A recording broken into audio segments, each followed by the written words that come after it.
on the Day Today bookshelf this morning, we have a fresh new USA Today bestseller. It's called The Navigator's Letter by Jan Cress Dondi, and she joins us now live via Zoom to talk all about it. Good morning. How you doing today? Good morning, Mariah. I'm doing great. How about yourself? I am doing lovely. Thank you so much for taking the time to chat with us this morning. Give our viewers the synopsis of the story. So, victory in World War II depended on one critical element, and that was oil. So the Allies decided that they needed to knock out Hitler's oil source right away, want to get it out. So they came up with an idea called tidal wave to fly planes at 0 altitude, which means 50 feet to 150 feet above the ground, low to the ground so they could hit the target spot on. During this particular mission, a navigational error was made by the first group, and the second group that contained my uncle headed to the southern defenses, which were the worst in Europe, worst found in Europe. 165 planes went over the target, and only 54 were lost, and over 500 men were lost that day, and including my uncle, John B.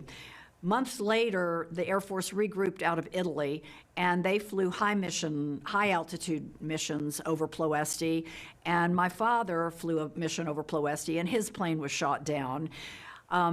He went missing in action, and months later, they came up with Operation Reunion, which is a little-known story where the Tuskegee Airmen are flying protective cover over enemy territory to repatriate 1,200 American POWs back to Italy. So it's quite an exciting culmination to the book. Very nice. So as it turns out, the story was started when I found these hundreds or 500 or 600 letters in the basement written by my uncle and my father to family back home. I learned from the letters that there were so many coincidences between John B. and Bob, my uncle and father. They both went to University of Illinois. One became a lawyer. One was headed to law school when they were called to serve.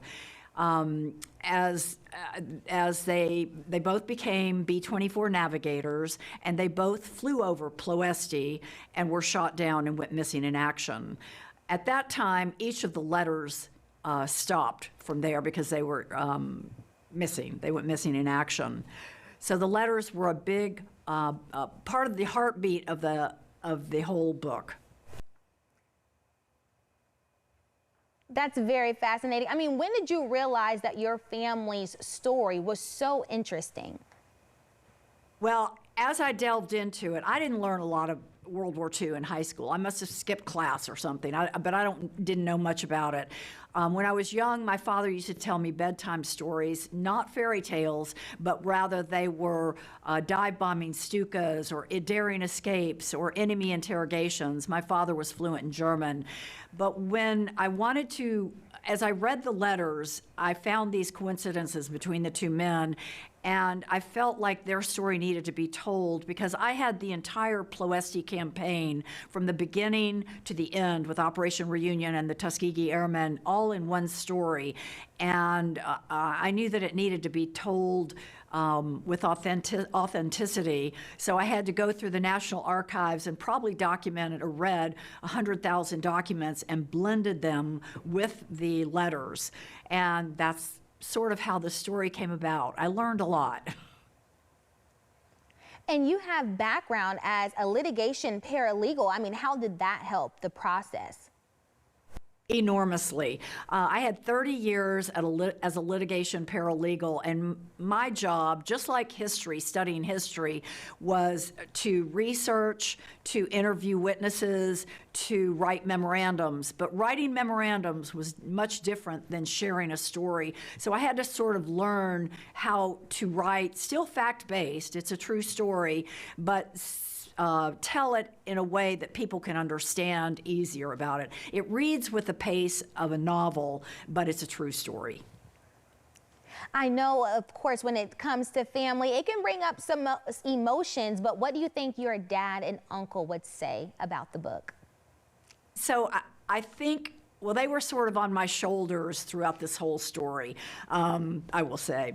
I think that they would say that these stories need to be told because if we don't tell these stories, war becomes abstract and we lose the connection, we lose the humanitarian end of what it truly costs, what war really costs in human lives. And where can folks grab a copy and keep up with you? Well, they can check my website, which is my name, jancressdondi.com, one word. It'll tell a little bit more about the story. It'll tell you where you can find the book. You can find it anywhere books are sold. And also there's a contact portion on the website. I would love to hear what everybody thinks about the story. Thank you so much. Look, you guys at home, we've got a link up on our As Seen on Day to Day page for you to go grab your book right now.